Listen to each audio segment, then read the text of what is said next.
இன்று பாராளுமன்றத்தில் மத்திய பட்ஜெட் 2026 முதல் 27 வரை நிதி அமைச்சர் நிர்மலா சீதாராமன் தாக்கல் செய்தார். இதன் மூலம் பொதுமக்களுக்கு முக்கிய வரி மாற்றங்கள், செலவுகள் மற்றும் நலத்திட்டங்கள் அறிவிக்கப்பட்டன. பொதுமக்களின் தினசரி செலவுகளை நேரடியாக பாதிக்கும் முக்கிய அறிவிப்புகள் இதில் இடம்பெற்றுள்ளன.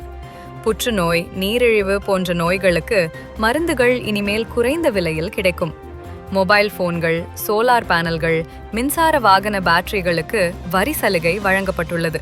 இதனால் மக்களின் வாங்கும் செலவு குறையும் என எதிர்பார்க்கப்படுகிறது. சிகரெட், பீடி, குட்கா, பான் மசாலா போன்ற போதைப் பொருட்களுக்கு வரி உயர்த்தப்பட்டுள்ளது. சில ஆடம்பர பொருட்கள் மற்றும் இறக்குமதி பொருட்களுக்கும் விலை அதிகரிக்கும். மக்களுக்கு தேவையான மற்றும் நலன் அளிக்கும் பொருட்களுக்கு ஆதரவாக உள்ளது.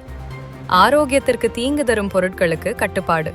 இதுதான் 2026 முதல் 27 வரை மத்திய பட்ஜெட்டின் முக்கிய நோக்கம். இந்த பட்ஜெட் பொதுமக்களுக்கு நலன் அளிப்பதோடு தேவையற்ற செலவுகளை கட்டுப்படுத்துவதிலும் கவனம் செலுத்துகிறது.